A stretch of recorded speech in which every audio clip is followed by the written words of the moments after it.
आहे नदी हिरी जुळणारा वारा भाषा हिरवी कविता हिरवी हिरवा रंग पसारा भाषा हिरवी कविता हिरवी हिरवा रंग पसारा क्षणाक्षणाला चित्र रंगवी आकाशाचा फळा क्षणाक्षणाला चित्र रंगवी आकाशाचा फळा हिरव्या हिरव्या सुरावटीचा आम्हाला गला लळा आम्हाला गला लळा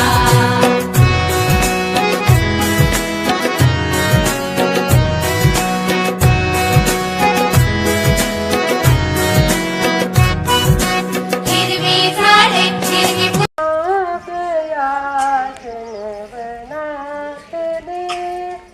तुम्ही गुलाब तुम्ही गुलाब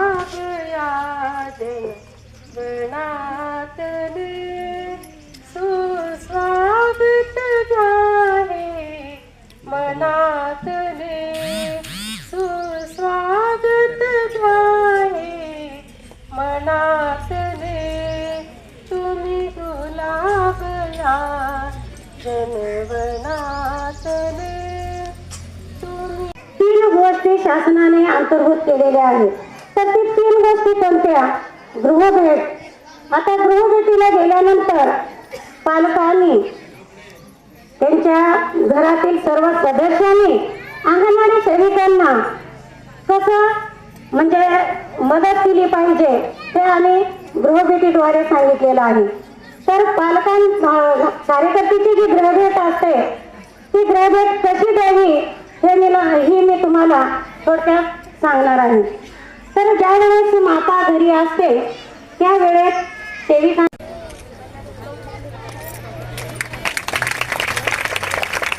मेंदूच्या जाळ्याच्या संदर्भात आपण बालक जन्माला येत असताना या जगामधल्या कुठल्याच गोष्टी त्याला माहीत नाही आणि प्रत्येक गोष्ट आपणाला त्याला सांगायची आहे. त्यासाठी आम्ही सुरुवातीला सकारात्मक जाळं तयार करणार आहे आणि दुसऱ्यांदा नकारात्मक जाळं तयार करणार आहे. तर सकारात्मक जेव्हा जाळं तयार होतं तेव्हा आपण बाळ जन्माला आल्यापासून त्याला प्रत्येक गोष्टीला चालना देऊन त्याच्या मेंदूचा विकास म्हणजे त्याचा मेंदूचं जाळं अगदी दाट होतं. आणि जेव्हा आपण नकारात्मक त्याच्यासोबत वागलो तर मेंदूचं जाळं हे विरळ होतं आणि म्हणून सुरुवात आम्ही मेंदूच्या जाळ्यापासून केलेला आहे. तर आता आम्ही 1 मिनिटात तो खेळ चालू करणार. भरपूर अशी काळजी घेतली पाहिजे यासाठी आपण मेंदूच्या जाळ्याचा खेळ घेणार आहोत.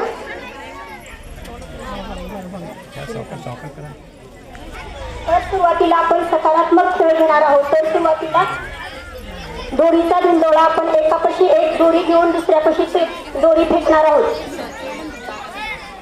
दोरी फेकताना जर ते दोरी खाली पडली तरी काही हरकत नाही.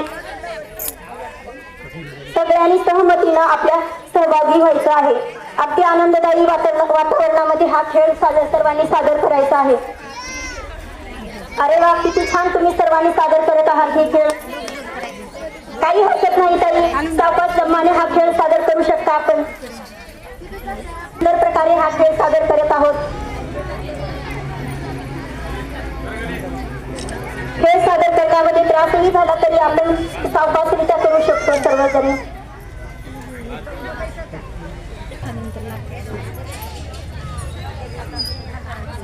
हा खेळ सुंदर सादर केलेला आहे. आता दुसरा खेळ आपण सादर करणार आहोत. या खेळाचं नाव आहे मेंदूचं जाळं. हे खेळ करत असताना आपण नियम लावणार आहोत. तर या खेळामध्ये सकारात्मक खेळ झालेला आहे. आता नकारात्मक खेळ सुरू करणार आहोत. यामध्ये जर कोणाचा भिंडोळा पडला तर आपण त्यांना या खेळातून बाद केलं जाईल. हे सर्वांनी काळजी घेतली पाहिजे. अहो पटपट द्या ना तुम्ही, काय एवढा वेळ फॉकस करतात? लवकर द्या ना, एवढा वेळ कसं काय घालू शकता तुम्ही? सूचनेचे पालन करा. सूचनेचे पालन होत नसेल तर तुम्ही यामधून बाद होऊ शकता. बघा काय तुम्ही एवढे पण घेऊ शकत नाही का? खेळा तुम्ही यायचे. तर सुरुवातीला आपण खेळ घेतला तो सकारात्मक घेतला. सगळ्यांना व्यवस्थित समजावून सांगून आपण जाळं तयार केलं. पण दुसऱ्यांदा जेव्हा आपण जाळं तयार करत होतो तेव्हा सूचना देत होतो. घाबरून कार्यकर्त्या जावं घ्यायचं की नाही घ्यायचं. लहान मुलांना बालकाला सकारात्मकच चालना द्यायची आहे. नकारात्मक जेव्हा आपण चालना देऊ तेव्हा त्या बालकामध्ये निर्गंड निर्माण होतो आणि तो कुठलाही कार्य करत असताना निष्क्रिय बनतो. आणि म्हणून हा खेळ आपण यासाठी घ्यायचा. 5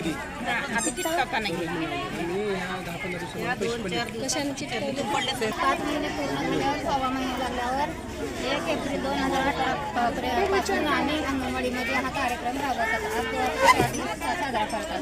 त्याच्याकडून अंगणवाडीमध्येच पहिली खिचडी आणि वाढदिवस करून मुलाला भरवतो.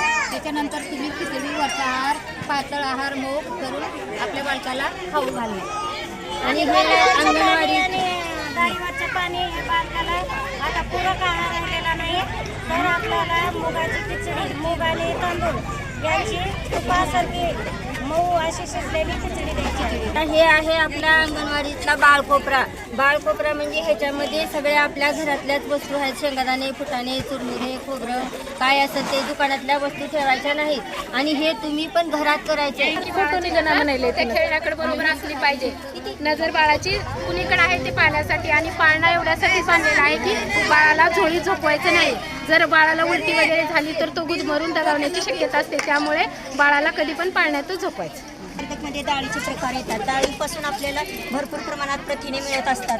मोड आलेल्या कडधान्यापासून आपल्याला भरपूर प्रोटीन मिळतात व प्रथिने मिळतात. 4 पटीने आपल्याला यामध्ये हाडं मजबूत होण्यासाठी विकास होतो आपला त्या प्रकारे. व ऊर्जावर्धक प्रकारामध्ये बाळांची ओळख निर्माण होते की कोणत्या प्रकारच्या डाळी कशा प्रकारे आहेत ही आपण त्यांच्याकडून ओळख करून घेऊ शकतो. व तेलामध्ये आपण तीळ आणि शेंगदाण्याचं तेल हे योग्य असतं बाळाच्या वाढीसाठी. आपण तशा प्रकारचं योग्य तेल आपल्या बाळाला देऊ शकतो. पाणी, मोठे लहान ओळखणे, रांगोळीमध्ये अंक लिहिणे.